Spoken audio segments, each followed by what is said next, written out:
खींचना क्या बोलते उसको, फोटो खींचना रहेगा तो फोटो ले लेना, इससे क्या तुरंत रिकॉल होते जाएगा। ठीक है।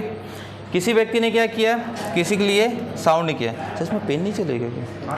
पेन वाइट है सर इसलिए। अच्छा ये ब्लैक है तो उसको चेंज कर लेना, हो जाएगा। हाँ ठीक है, चले आगे बढ़े। किसी व्यक्ति ने क्या किया, किसी का नाम पुकारा। तो नाम अगर कोई व्यक्ति किसी को आवाज़ देता है तो आवाज़ दिखता है क्या? नहीं दिखता है। बेसिकली उसका क्या आता है, सिर्फ और सिर्फ ध्वनि आता है, साउंड आता है ना। तो वही क्या होता है, साउंड। आपको कहाँ सुनाई, आपके कान तक आ रहा है, आपके कान तक आ रहा है। जब वो कान तक आ रहा है तो फिर उन कान में जो सुनाई दे रहा है वो क्या रहता है, सिर्फ और सिर्फ शब्द रहते हैं, वर्ड रहते हैं कि नहीं रहते हैं। जब आप उस वर्ड को देखोगे तो बस ऐसे ही बिखरे रहते हैं। किसी का नाम लिख के देखो, किसी का नाम लेके देखो, सचिन बोलो, सरोज बोलो, सुमन बोलो, कुछ भी बोलो, क्या रहते हैं, ऐसे तो रहते हैं, सारे वर्ड रहते हैं। और वो सारे वर्ड अंत में क्या जुड़ता है, एक अल्फ़ाबेट बनता है। क्या बनता है, एक अल्फ़ाबेट। अल्फ़ाबेट को हिंदी में क्या बोलते हैं, वर्णमाला। यही होता है ये ऐसे, ठीक। वर्णमाला मतलब एक शब्दों की सीरीज जिसमें आपको सेलेक्टेड वर्ड निकालना रहता है। जो भी वर्ड आपको यूज़ करना है आप उसको निकाल लिए। अब उसके बाद जिसका भी नाम लेना है, जैसे मैंने बोला राम में क्या बना, पहले बना रा, उसके बाद आ की मात्रा, उसके बाद म। तो जब हम उसी को देखते हैं तो एक जाता है किसकी ओर, वाउल की ओर, और एक किसकी ओर जाता है, कॉन्सोनेंट की ओर। ठीक है। तो वाउल का मतलब क्या हुआ, इसका मतलब क्या हुआ, स्वर, और इसका मतलब व्यंजन। ठीक। स्वरों की संख्या 5। साउंड प्रोड्यूस करते हैं कितने, एक स्वर कितना साउंड प्रोड्यूस करता है, 4। तो कितने स्वर हुए, टोटल साउंड कितने हुए, 20। उसी प्रकार क्या हुआ, व्यंजन। तो यहाँ तक कोई डाउट है नहीं, यहाँ तक क्लियर था।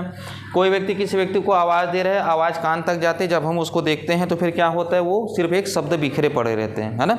जब उन शब्दों को हम जमा के देखते हैं तो वो एक बन जाता है क्या, वर्ण की एक माला, जो आगे चल के क्या कहलाता है, वर्णमाला, वही कहलाता है अल्फ़ाबेट। जब मैं उसको भी तोड़ के देखूंगा अल्फ़ाबेट को तो दो ही चीज़ दिखता है, या तो रहेगा स्वर या तो रहेगा व्यंजन। स्वर कहने का मतलब ये होता है कि मुझे किसी न किसी मात्रा की आवश्यकता पड़ेगी, और व्यंजन कहने का मतलब ये होता है कि मुझे किसकी ज़रूरत पड़ेगी, अक्षरों की ज़रूरत पड़ेगी। यही होगा ना। तो स्वर का यूज़ क्यों करते हैं अपन, मात्रा के लिए, और व्यंजन का यूज़ क्यों करते हैं अपन, अक्षरों के लिए। ठीक। जब ये दोनों मिलते हैं तो फिर बनता क्या है, क्या बनता है, फिर वर्ड बनता है। वही क्या कहलाता है, वर्ड। मतलब एक सार्थक शब्दों का समूह, सार्थक मतलब जिसका एक क्या हो, अर्थ हो, वही क्या कहलाता है, सार्थक, मीनिंगफुल ना। तो जो एक सार्थक जो समूह होता है वही क्या कहलाता है, वर्ड। देखो ये सब अक्षर बिखरे पड़े हैं ना, जब ये अक्षर बिखरे हुए पड़े हैं, जब उसको एक सीक्वेंस में जमाएंगे, जैसे यहाँ पे लिखे अधिकारी कर्मचारी प्रकोष्ठ, तो अधिकारी कर्मचारी जमाने के लिए लगा ना एक सीक्वेंस, तो वही क्या कहलाता है, वर्ड कहलाता है। जब अपन वर्ड को आगे बढ़ते हैं तो वर्ड, जैसे ये हो गया क्या, ये अपने आप में एक वर्ड है, तो वर्ड में भी किसने क्या बटे रहते हैं, सिल्बल में बटे रहते हैं। सिल्बल मतलब क्या होता है, शब्द खंड, शब्दों का खंड। सिल्बल क्या कहलाता है, शब्द खंड। आप अगर किसी शब्द का उच्चारण करते हो, क्या करते हो आप, शब्दों का उच्चारण करते हो, तो क्या तुरंत के तुरंत उच्चारण हो जाता है। किसी शब्द को बोलने के लिए एक सांस में बोलोगे, किसी को 2 सांस में बोलोगे, किसी को 3 सांस में बोलोगे, मतलब उसी से फोर्स लगता है ना, वही क्या कहलाता है, शब्द खंड। और इंग्लिश में क्या बोलते हैं उसको, सिल्बल बोलते हैं। ठीक। तो सिल्बल टोटल कितने प्रकार के होते हैं, सिल्बल होते हैं, देखिए मोनोसिल्बल होता है, डिसिल्बल, ट्राइसिल्बल, उसके बाद टेट्रा है, फिर पेंटा है, फिर पॉली है। लेकिन हमको पढ़ना किसको रहता है, मोनो को, डी को और पॉली को। मोनो मतलब एक, डी मतलब 2, और ये 3 से अधिक, बात खत्म। इतना ही ध्यान देना रहता है। ठीक है। कितने सिल्बल, पहला कौन सा, मोनो, दूसरा डी, और तीसरा पॉली। जैसे यहाँ पे एक एग्जांपल है, देख लीजिए। जैसे ये पहला है डॉग। डॉग आप बोल के देखिए, उच्चारण करने के लिए समय लग रहा है, बोल के देखिए, डॉग लगा समय, नहीं लगा। ये क्या है, ये सिंगल सिल्बल है, मतलब किसके अंतर्गत में आएगा, मोनो। उसके बाद एप्पल बोल के देखिए, एप्पल। तो जब आप एप्पल बोल रहे हो तो पहला ए के बाद आप थोड़ा सा रुक रहे हो, बोल के देखिए एप्पल, एप्पल। पल से फिर से आपको क्या लगाना पड़ रहा है, फोर्स लगाना पड़ रहा है। ये क्या हुआ। उसके बाद लेडीबग। लेडीबग में कितने भाग हुए इसके, 3। Lady bug, lady bug. उसके बाद ये क्या है, ये कितने भाग हो रहे हैं इसके? 4। क्लियर हुआ? तो सिलेबल जो शब्द खंड होते हैं काहे के लिए उपयोग किए जाते हैं? जब हम किसी शब्दों को उच्चारण करते हैं उसके लिए उपयोग किए जाते हैं। आगे बढ़े। तो अब शब्द खंड तो हो गया। शब्द खंड के बाद आता है, तो अगर किसी भी वाक्य को मैं बोलूँगा तो उसके अंदर में क्या रहता है? सेंस रहता है, भाव रहता है। क्या रहता है? सेंस रहता है। सेंस रहता है ना।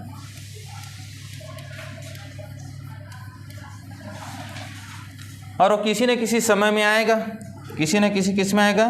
समय में आएगा। उसे अपन क्या बोलते हैं? टेंस से बोलते हैं। जैसे मैंने बोला मुझे अभी प्यास लग रही है, टाइम है अभी, और भाव क्या है? प्यास का। तो उसी प्रकार टोटल हमारे पास कितने भाव होते हैं एक जीवन में? 5। कल हमने बताया था। अच्छा, खोज के लाए थे कोई? मिला था ये? चलो, पहला है इम्परेटिव या डिक्लेरेटिव, सॉरी असरेटिव। डिक्लेरेटिव मतलब मैं एकदम क्लियर कट है कि मैं डिक्लेयर कर रहा हूँ, मेरा ओपिनियन रहेगा या तो हाँ या तो ना। कल मैंने बताया था इसको। पहले मैंने क्या बोला था? डिक्लेरेटिव या असरेटिव। मेरा ओपिनियन रहेगा एकदम, मेरा स्टैंड डिक्लेयर है, या तो मैं क्या बोलूँगा? हाँ, या तो मैं बोलूँगा ना। क्लियर था? उसके बाद दूसरा क्या था? इम्परेटिव। इम्परेटिव में क्या आ रहा था बताइए? तो ये इम्परेटिव की जगह में यहाँ पे आएगा इंट्रोगेटिव। ठीक है, इसको थोड़ा सा करेक्शन कर लेंगे ये वाले भाग को। यहाँ पे क्या आएगा? इंट्रोगेटिव। अच्छा, इंट्रोगेटिव ये है, ये ठीक है इम्परेटिव। तो इम्परेटिव में क्या होगा? इम्परेटिव में क्या होगा? आप आज्ञा देंगे, जैसे सिट डाउन, कम हियर, है ना? यही तो है ना। क्या बोलते अपन? कोई आया तो सिट डाउन। क्लियर है? इंट्रोगेटिव क्या है? ये ऑलवेज क्या करता है? क्वेश्चन करता है। एक्सक्लेमेटरी क्या करता है? आश्चर्य सूचक है, जिसका साइन क्या होता है? ये ऐसे रहता है ना, ये ऐसे करके ये, याद है? उसके बाद ऑप्टेटिव क्या करता है? शुभकामनाएं देता है। जो आप भर भर के बोलते हो happy birthday, happy new year, है ना, विश यू अ। तो जितने जो विशिंग होते हैं क्या होते हैं? जो विश होता है वो किसके अंतर्गत में आता है? ऑप्टेटिव के अंतर्गत में आता है। क्लियर है? एक बार फिर से देख लेते हैं। 5 टाइप के सेंटेंस होते हैं। पहला कौन सा होता है? डिक्लेरेटिव। डिक्लेरेटिव के अंतर्गत में ही एक आता है क्या आपका? अफर्मेटिव सकारात्मक वाक्य, और एक आता है क्या आपका? नेगेटिव वाक्य। मतलब या तो मैं हाँ बोलूँगा या तो मैं ना बोलूँगा। दूसरा सेंटेंस क्या जा रहा है? दूसरा सेंटेंस सीधा इंट्रोगेटिव को ले लीजिए, जिसमें मैं क्या कर रहा हूँ? प्रश्न कर रहा हूँ। तीसरा क्या जा रहा है? इम्परेटिव। इम्परेटिव में क्या हो रहा है? मैं आज्ञा दे रहा हूँ, है ना? या तो आज्ञा देना या तो आज्ञा लेना, यही तो होता है। अब ये मेरा इच्छावाचक है, इसको ऑप्टेटिव को हिंदी में बोलते हैं इच्छावाचक। मे यू लाइव लॉन्ग बोलते हैं ना, खुश रहो बेटा, दीर्घायु रहो, दीर्घायु रहो, तो वही है ये ऑप्टेटिव का इच्छावाचक। क्लियर है? हाँ जी, हाँ, ये इम्परेटिव में आएगा। जैसा अपन बोलते हैं ना सिट डाउन, कम हियर, ये है इम्परेटिव का। ठीक है? और ये इच्छा सूचक, जितने भी आप वेल विश करते हैं वो किस में आता है? ऑप्टेटिव में आता है। क्लियर हुआ? आगे बढ़े। तो सेंस के आधार पे तो ये थे, लेकिन रचना के आधार पे कितने प्रकार के होते हैं? 4। मेनली अपने को देखना रहता है 3 को, जिसमें से आपके एग्जाम में इसको पूछा जाता है, कॉम्प्लेक्स को। ठीक? अगर एक सामान्य वाक्य है जिसमें एक सब्जेक्ट है एक वर्ब है, वो क्या कहलाता है? सिंपल। क्या बोला मैंने? अगर एक सामान्य वाक्य है जिसमें एक सब्जेक्ट और एक क्या है? वर्ब है, वो क्या कहलाएगा? सिंपल। अब यहाँ पे देखिए, ये अपने आप में कंप्लीट एक सेंटेंस हो गया। फिर से यहाँ से दूसरा चालू हो गया, जिसमें से क्या दिख रहा है आपको? 2 सब्जेक्ट, एक यहाँ और एक यहाँ। हुआ कि नहीं हुआ? इसमें क्या दिख रहा है? 2 सब्जेक्ट। 2 भिन्न भिन्न वाक्यों को अपन मिलाएंगे तो क्या बनेगा? कंपाउंड बनेगा। आप ऑलरेडी एक प्रकार से साइंस के स्टूडेंट, आपको पता है मिश्रण कैसे बनता है। कंपाउंड का मतलब मिश्रित वाक्य। ये क्या है, ये सामान्य वाक्य है, इसको अपन क्या बोलते हैं, साधारण, है ना। और ये मिश्र, जिसको अपन मिश्रित बोलते हैं, ठीक है। और कॉम्प्लेक्स क्या होगा, देखो तो कॉम्प्लेक्स क्या बता रहे हैं, दो ऐसे वाक्य आपस में जुड़ेंगे जिनका दूर दूर तक ढंग से कोई रिलेशनशिप नहीं रहेगा। देख लीजिए, इनका कहीं ना कहीं रिलेशनशिप है, लेकिन कॉम्प्लेक्स में क्या होगा, एक आदमी कुछ और बता रहा है, दूसरा कुछ और सुन रहा है, तो तीसरा उसके बारे में कुछ और बोलेगा। ये किस में आता है, कॉम्प्लेक्स में आता है। देखिए, ये he is rich yet he is humble, दोनों लगभग में बराबर है, एक अमीर है, वो अमीर है, दयालु भी है। ये क्या बुरा है, आल्दो ही इज़ काइंड, उसके बाद आई डोंट लाइक हिम, मैं बिल्कुल उसको पसंद नहीं करता, मैं बिल्कुल उसको पसंद नहीं करता। क्या क्या पसंद नहीं कर रहा है वो, उस प्रकार के व्यक्ति को, कि उसकी भावनाओं को, कि उसकी इच्छा को, किस चीज़ को पसंद नहीं कर रहा है, ढंग से पता चल रहा है, यहाँ पे नहीं चल रहा है। तो बस यही होता है कॉम्प्लेक्स। बात समझ में आई, एक बार फिर से समझिए। जिसमें सिंपल सा बात हो, जिसमें फुल स्टॉप, एकदम मैं शॉर्टकट बता रहा हूँ ना आपको, इधर उधर की बात नहीं कर रहा हूँ, जिसमें एक सिंपल सी बात हो, जिसमें फुल स्टॉप के बाद में एक सेंटेंस खत्म हो गया, वो आपका सिंपल गया है और कुछ नहीं हुआ है, ठीक। दूसरा देखते हैं, जहाँ पे दो सब्जेक्ट आपको मिल रहा है या दो वर्ब आपको मिल रहे हैं, वहाँ पे क्या होगा, कंपाउंड होगा। और एक ऐसा सेंटेंस होगा जिसमें क्या होता है, सब्जेक्ट रहेंगे, वर्ब भी रहेंगे, लेकिन किसी का किसी से कोई मतलब नहीं रहेगा, सब इधर उधर रहेंगे। वो किस में जाएगा, कॉम्प्लेक्स में जाएगा। बात समझ में आई।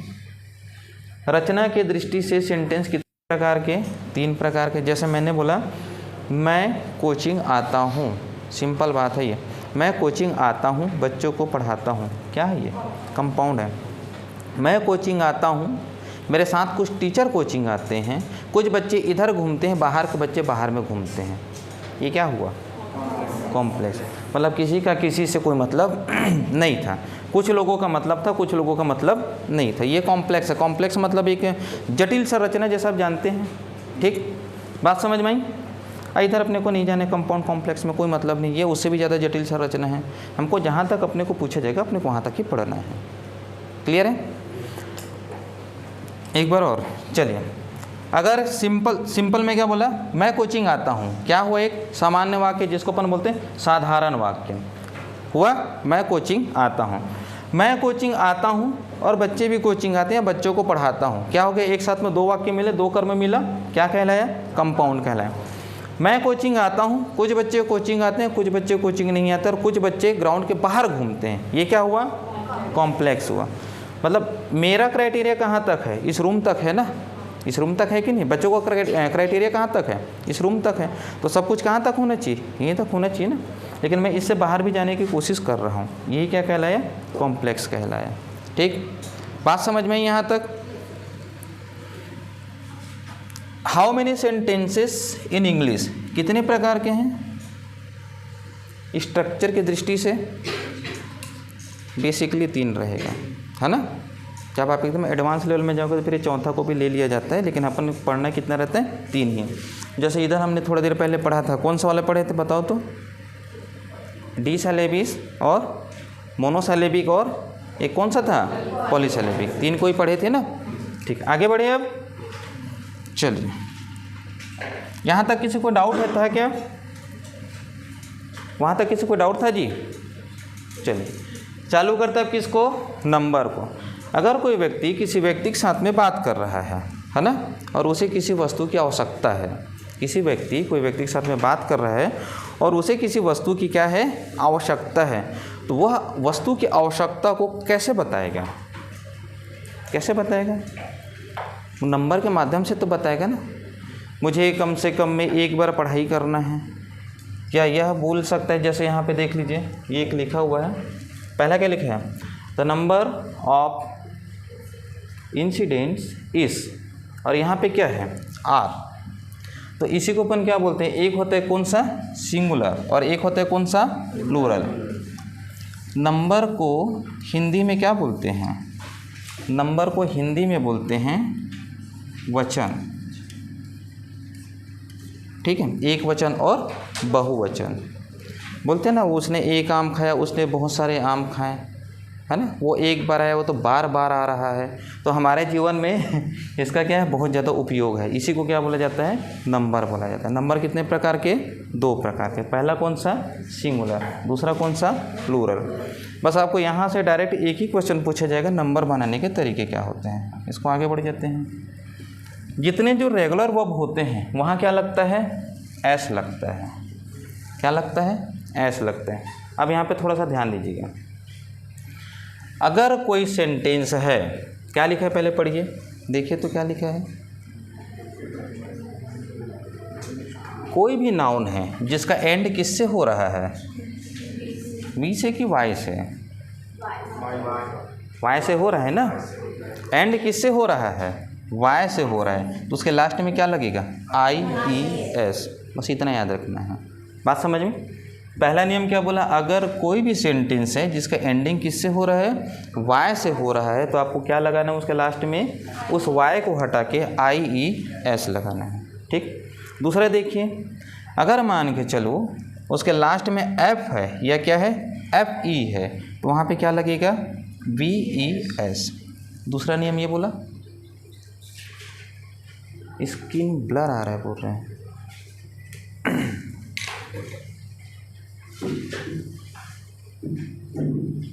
वो छोटा इसलिए देख नहीं रहा। इसका फ़ॉन्ट छोटा है क्या, नहीं उसको कर देते हैं, हो जाएगा। पूछो तो एक बार बेकार है क्या, अब देखिए तो नहीं बोलेंगे तो उसको जूम कर दूँगा। ठीक है, चल आगे बढ़े। तो दूसरे नियम ने क्या बोला था, पहला क्या बोला है, जो रेगुलर वर्ब है उसमें अधिकतर करके क्या आता है, एस आता है। दूसरा देखिए, दूसरा क्या बोल रहा है, अगर जिसका एंडिंग किससे हो, वाई से हो, वहाँ आपको क्या लगाना है, IES। तीसरा क्या बोल रहा है, अगर जिसका एंडिंग F या FE से हो, किससे हो, F या FE से हो, वहाँ पे आपको क्या लगाना है, VES। चलो अब इधर देख लेते, फिर इसके बाद इधर आ जाएंगे। अब यहाँ ये अगर जिसके लास्ट में CH है, SH है, S है, X है और Z है, अधिकतर उनके पीछे क्या लगता है, ES लगता है। ठीक। जैसे स्कूल, स्कूल का बनेगा क्या इसमें, स्टूडेंट, चाइल्ड, ऐसा कुछ बनेगा, देखिए एक बार। चलिए इधर आइए। अगर वाई से पहले कोई क्या हो, एक वाउल हो, वाई से पहले क्या हो, एक वाउल हो, स्वर हो, तो ऐसे कंडीशन में क्या लगाया जाता है, अधिकतर करके S लगाया जाता है। ठीक है। जैसे देखिए TOY, टॉय है ना यहाँ पास, यहाँ पे T है, उसके बाद ये हो गया आपका स्वर और ये है आपका व्यंजन। तो ये कैसे बनेगा, इसके लास्ट में क्या लगाना पड़ेगा, आपको S लगाना पड़ेगा। क्लियर है। नेक्स्ट देखते हैं क्या बोल रहा है ये, पहले स्वर बीच में था तो क्या लगा, S, और अगर वही स्वर लास्ट में चला गया तो क्या लगेगा, ES। जैसे आप अधिकतर करके प्रेजेंट सिंपल में लिखते हो ना, आई गो टू, गो, अगर यही ही के साथ लग गया तो क्या होगा, गोश, गोश होगा कि नहीं होगा।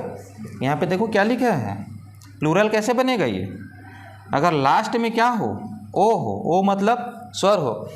किसी वाक्य के अंतिम में अगर स्वर, अगर कोई वाक्य अंतिम जो है स्वर से समाप्त हो रहा है तो वहाँ पे क्या लगेगा, बोल रहा है ये ES लगेगा, बोल रहा है। बात समझ में आ रही है। इसको देख लेते हैं, ये क्या बोल रहा है, some nouns uses the same singular in plural form, जैसे फिश। अब मैंने इन दोनों को इस कारण रखा है, आप पूरे बातों को ध्यान नहीं दोगे तो भी चलेगा। आपके व्यापम का सबसे फेवरेट लाइन है ये, 4 से 5 बार इसको, ये जो प्रश्न है उसको पूछा गया है। तो इन दोनों को एकदम अच्छे से याद रखना। और इसमें एक चीज़ और आता है जिसको बोलते हैं एडवाइस। ठीक है। तो 3 चीज़ों को बिल्कुल ध्यान रखेंगे, किसको, एक है फिश, दूसरा ये डियर, और तीसरा कौन सा, एडवाइस। व्यापम का एकदम फेवरेट लाइन है ये। आप पूरे इसमें सिंगुलर प्लूरल में किसी को देख के जाओ मत जाओ, लेकिन इन 3 चीज़ जिसको मैं बताऊँ उसको देख के ज़रूर चल देना। अगर लक अच्छा रहा तो रिपीट हो जाएगा वो, क्योंकि बहुत बार रिपीट हुआ है वो। अगर आपके पास प्रीवियस होगा आप उसको निकाल के देख लीजिए। क्लियर है। आगे बढ़े कि एक बार फिर से रिकॉल करूँ इसको, पीछे चलो एक बार फिर से इसको देख लेते हैं पहले, है ना। अगर कोई भी शब्द है जिसका एंडिंग किससे हो रहा है, रेगुलर शब्दों की एंडिंग अधिकतर किससे होती है, जैसे कोई भी ऐसा उठा के लिखे रेगुलर शब्द, वहाँ पे क्या लगता है, एस लगता है। आप रेगुलर शब्द निकालेंगे आपको पता चल जाएगा। ठीक, दूसरा देख लीजिए, दूसरा क्या बोल रहे हैं, अगर किसी भी वाक्य के अंत में क्या लगा है, CH है, SH है, S है, X है और Z है, तो वहाँ पे क्या लगेगा, ES लगेगा। तीसरा क्या बोलता है, अगर कोई भी वाक्य का एंडिंग Y से होता है तो वहाँ पे Y को हटा के क्या लगा देना है आपको, IES। अधिकतर करके इसमें क्या जैसे बनता है ना, एक होता है लेडी, क्या बनेगा ये, लेडीज, हुआ कि नहीं हुआ, जहाँ पे किससे खत्म हो रही है, Y से खत्म हो रहा है। उसके बाद नेक्स्ट देखिए, चौथा क्या बोल रहा है, चौथा यह बोल रहा है कि अगर Y है लेकिन Y से पहले क्या आ रहा है, कोई भी स्वर आ रहा है, Y से मतलब इसमें है पहले क्या है, स्वर है, तो वहाँ पे क्या लगेगा, S लगेगा। ठीक है, शब्द के समापन के पहले क्या आ जाए, स्वर आ जाए। तीसरा क्या बोल रहा है, अगर किसी भी शब्द का एंडिंग किससे हो रहा है, F या EF से हो रहा है, तो उसको हटा के क्या लगाना है आपको, VES। जैसे यहाँ पे एक होता है ना, इसको पूछा जाता है वाइफ, तो क्या हटाएंगे आप, क्या बनेगा ये, ठीक, जैसे नीफ हो गया। उसके बाद चौथा ने क्या बोला है, सॉरी छठवें ने क्या बोला है, ये अगर जिसका एंडिंग किससे हो, आपके स्वर से हो, और स्वर से पहले क्या लगे, व्यंजन लगे। ये देखिए स्वर है और स्वर से पहले क्या लगा है, व्यंजन लगा है, वहाँ पे क्या लगाया जाएगा, ES लगाया जाएगा। क्लियर है, और ये है जैसे का वैसा रहेगा, थोड़ा सा चेंजेस होगा, और बस इसको याद रखना, इसमें किसी भी प्रकार का कोई चेंजेस नहीं होगा। अभी आ रहा है, हाँ आवाज़ से ही नहीं आ रहा है बोलते हैं। अभी तक आ रहा था आवाज़,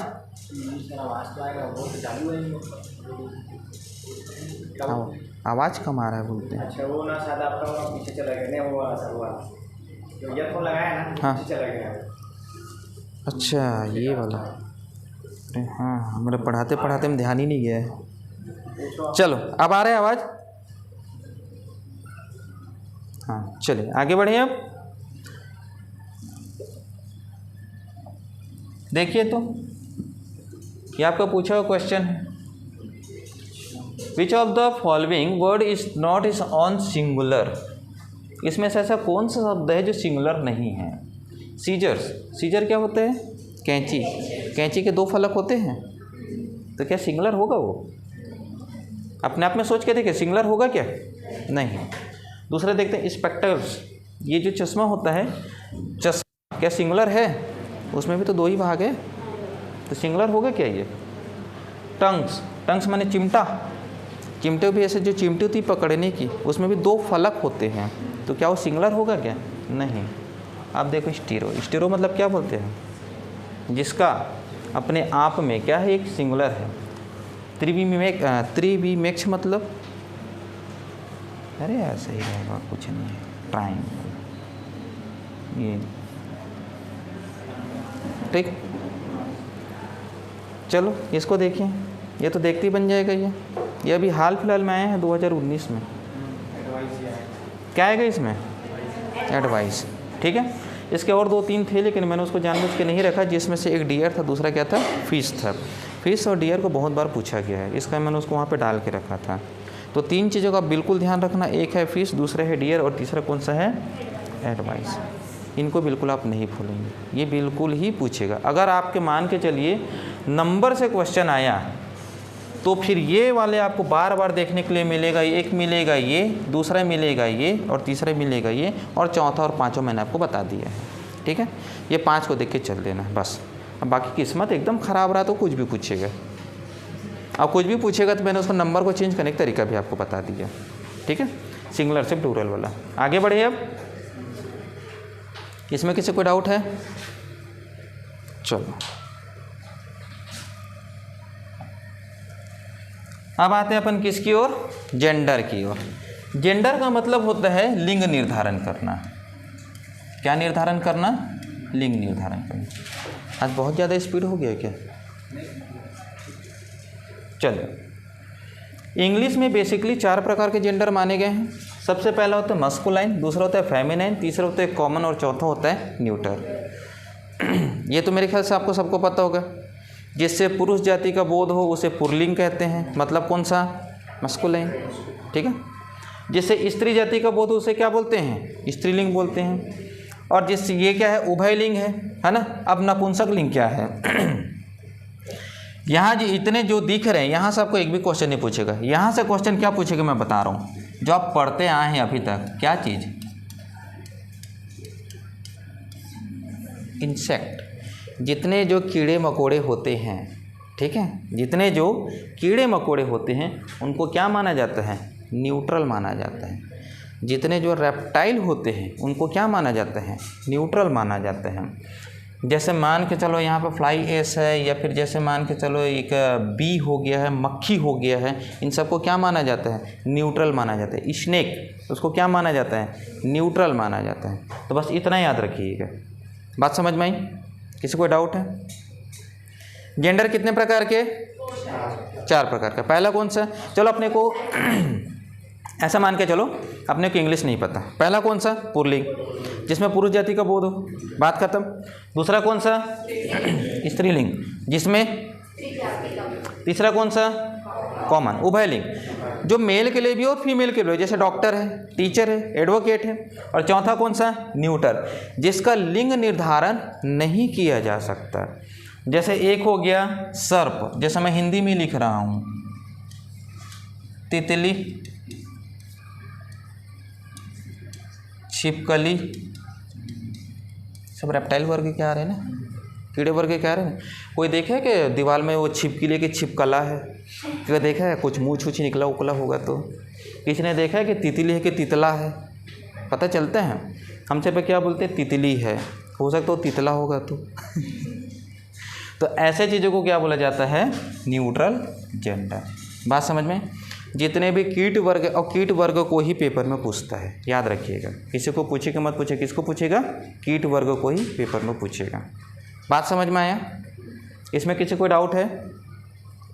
मैं फिर से एक बार बता रहा हूँ, मस्कुलाइन, फेमिनाइन और कॉमन। कॉमन से तो बिल्कुल क्वेश्चन नहीं पूछता है, अगर आपको पूछ ले मतलब आप सबसे बड़े लकी इंसान हो, ठीक। अब यहाँ से डायरेक्ट ये पूछ सकता है कभी कभी। अब आप ऐसे ही 11-12 में तो हो नहीं, कैसे पूछेगा किंग का क्या बनेगा, क्वीन, ऐसा तो पूछेगा नहीं वो, ठीक है। वो थोड़ा सा अलग किसी को पूछ सकता है, किसी का पूछ सकता है, लेकिन बेसिकली क्या होता है, 90% जो क्वेश्चन होते हैं यहीं पे घूमता है, किसमें, न्यूट्रल जेंडर में। जैसा पूछेगा तितली का पूछेगा, ठीक है। तितली के बाद में सांप का पूछ सकता है, सांप का पूछना अधिकतर करके मक्खी का पूछा जाता है। आप जितने प्रीवियस पेपर है वहाँ पर उठा के देखिए, आपको न्यूट्रल जेंडर से मिलेंगे, और क्या रहेगा वो, मक्खी रहेगा। बात समझ में आया? इसमें किसी को डाउट है? तो एक बार फिर से देखें क्या क्या पढ़े थे। सबसे पहले हमारा इंग्लिश स्टार्ट किससे हुआ था, ध्वनि से। ध्वनि से स्टार्ट हुआ, ध्वनि से जब आगे गए तो कहाँ पहुँचे, कहाँ पहुँचे, लेटर में। लेटर जब आगे गया तो कहाँ पहुँचा, वर्ड में। वर्ड जब आगे गया तो सेंटेंस। सेंटेंस कितने प्रकार के, पहला कौन सा, असरेटिव है ना, या डिक्लेरेटिव, डिक्लेयर करना, सिंपल से बात डिक्लेरेटिव या डिक्लेयर करना। मैंने डिक्लेयर किया, मेरे स्टैंड एकदम क्लियर है, या तो मैं क्या बोलूँगा, हाँ, या तो मैं क्या बोलूँगा, ना। अगर हाँ बोला तो अफर्मेटिव, ना बोला तो नेगेटिव। उसके बाद दूसरा, अगर मैं उल्टा सामने वाले से क्या कर रहा हूँ, प्रश्न पूछ रहा हूँ, तो क्या होगा वो, इंट्रोगेटिव। अगर मैंने किसी को आज्ञा दिया तो क्या होगा वो, इम्पीरेटिव। और अगर मैंने आज्ञा लिया तो क्या होगा वो, ऑप्टेटिव। आज्ञा लिया मतलब जा बेटा तेरा भला हो, हुआ कि नहीं हुआ, उसने मेरे लिए वेल विश किया, एक प्रकार का आज्ञा। तो मतलब उसने मुझे आज्ञा तो दिया ना, जा तुम्हारा अच्छा होगा, आज लक तुम्हारे साथ है, ऐसा कुछ हुआ कि नहीं हुआ। उसके बाद अगर सडन आपके ऊपर चिपकली गिर गया, या सडन इस क्लास में मैंने सांप छोड़ दिया, तो उसके बाद क्या आएगा, एक्सक्लेमेटरी, ठीक है, जिसमें एक्सक्लेम होना होता है, आश्चर्यसूचक होता है, ठीक। तो ये क्या हुए, भाव के नज़र से, सेंस के नज़र से। लेकिन अगर मैं इसको स्ट्रक्चर में करूँ, रचना में करूँ, तो रचना में कितने प्रकार के, 3। पहला कौन सा, सिंपल, एक सब्जेक्ट, एक वर्ब, एक ऑब्जेक्ट। दूसरा कौन सा, कंपाउंड। कंपाउंड मतलब 2 सब्जेक्ट, 2 वर्ब, 2 ऑब्जेक्ट। तीसरा कौन सा, कॉम्प्लेक्स, कई सारे सब्जेक्ट, कई सारे ऑब्जेक्ट, कई सारे वर्ब, या किसी का किसी से कोई मतलब ना हो। क्लियर हुआ, ये क्या कहलाया, कंपाउंड कहलाया। एक पेपर में आया हुआ था, कॉम्प्लेक्स का ही एक क्वेश्चन आया था, कॉम्प्लेक्स या कंपाउंड का क्वेश्चन था, उसको मैं कल देखता हूँ, अगर मिलेगा तो उसको लेके आता हूँ। ठीक है, तो ये क्या हुआ, सेंटेंस हुआ। सेंटेंस के बाद आगे कहाँ पढ़े थे हम लोग, सेंटेंस के बाद क्या पढ़े, नंबर। हर एक व्यक्ति के जीवन में किसकी आवश्यकता होती है, नंबर की। मैंने एक बार खाना खाया, मैंने 2 बार खाना खाया, मुझे बहुत ज़्यादा भूख लगता है, मैं 3 से 4 बार खाना खाता हूँ, ये तो होता है ना। अगर आपको अगर लिखना है तो आपको आवश्यकता पड़ेगी पेन की, आपके पास कितने सारे पेन हैं, या आप कहीं जा रहे हैं, कहीं आ रहे हैं, तो उससे पे बताएंगे, कैसे बताएंगे। अरे जितने पिकनिक स्पॉट होते हैं, क्या बोलते हैं आप, मैं 1 बार गया हूँ, 2 बार गया हूँ, 3 बार गया हूँ, मैं 12 बार गया हूँ। आपके जीवन में किसकी आवश्यकता है, मतलब किसका यूज़ कर रहे हैं आप, नंबर का तो यूज़ कर रहे हैं ना। नंबर मतलब वचन, एक वचन या बहुवचन। तो इसको कैसे डिवाइड किया गया है, कैसे डिवाइड किया गया है बताइए। अभी थोड़ी देर पहले पढ़े थे ना, सिंगुलर और प्लूरल। तो सिंगुलर मतलब जहाँ पे सिंगल काम हो, और प्लूरल मतलब जहाँ पे वो काम एक से अधिक बार हो। तो सिंगुलर से प्लूरल बनाने का नियम क्या था, पहला नियम क्या था, रेगुलर वर्ब में क्या लगाना है, एस लगाना है। दूसरा नियम, अगर लास्ट एंडिंग किससे हो रहा है, वाई से हो रहा है, तो क्या लगाना है, गुड। अगर वाई से पहले स्वर आगे है तो फिर क्या लगाओगे, एस की एस। ठीक, टोटल हम लोग सिंगुलर से प्लूरल बनाने के लिए कितने नियम पढ़े थे, 6 थे पक्का। टेबल में कितने थे, 8। 8 में से सबसे ज़्यादा ध्यान किसको देना है, जिसमें चेंजेस नहीं होता है। ठीक है, अपवादित को ही पूछा जाता है। जिसमें से कौन सा था, प्लूरल ऑलवेज कौन सा रहता है, सीजर, सीजर होता है ना। दूसरा कौन सा रहेगा, टंग। तीसरा ये हम लोग जो पहने ये तो होगा ना। चलो आगे बढ़े, हाँ बताइए। चलो आगे बढ़े। उसके बाद लास्ट में हमने क्या देखा, जेंडर। देखो मैं आपको ना सिर्फ वो स्पेसिफिक एरिया बता रहा हूँ जहाँ से क्वेश्चन आता है। ठीक है, मैं एकदम, अब जैसे ये मान के चलो, अब यहाँ पे दिया है, इधर फादर है तो इधर मदर है, ये सारी चीज़ एकदम नॉर्मल है, ये चीज़ आपको भी आता है। तो इन सब के पीछे में ज़बरदस्ती समय व्यर्थ करने से कोई मतलब नहीं। मैं वहाँ से बता रहा हूँ जहाँ से आपके क्वेश्चन बनेंगे। जैसे 90% क्वेश्चन कहाँ से बनता है आपका, न्यूटर जेंडर से बनते हैं। अगर आपने देखा मक्खी, आपने देखा कोई तितली देखा, या आपने कोई सरीसृप देखा, सर्प देखा, तो आप सीधा उठा के क्या लगा देना, उसमें न्यूटर जेंडर लगा देना, बस यहीं से आता है। ठीक है, तो उसके बाद हमने देखा था जेंडर। जेंडर कितने प्रकार के होते हैं, 4 प्रकार के होते हैं। पहला कौन सा होता है, मैस्कुलिन, दूसरा होता है फेमिनिन, तीसरा होता है कॉमन, और चौथा होता है न्यूटर। और क्वेश्चन वाला पूछता कहाँ से है, न्यूटर जेंडर से। क्लियर है। न्यूटर जेंडर के अंतर्गत में किसको लिया जाता है, इंसेक्ट को, और जितने भी जो सरीसृप होते हैं, ठीक है, जो सांप वगैरह होते हैं, उन सबको ले। ये हम लोग भले अपनी भाषा में बोल देते हैं ये नाग है, वो नागिन है, एक अलग मैटर है। लेकिन जब आप इंग्लिश में आएंगे, अब जेंडर में जाएंगे, तो किसका वो क्या लेगा, वो सीधा सीधा न्यूटर लेगा। क्लियर है। चलो, और किसी कोई डाउट है इसमें। आपका यूनिट 1 का जो पहला लाइन था सिलेबस का, वो पूरी तरीके से ख़त्म। चेक कर लीजिए उसमें क्या क्या था।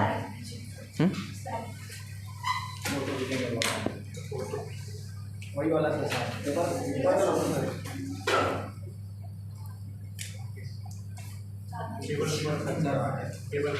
हो गया। और किसी कोई डाउट है।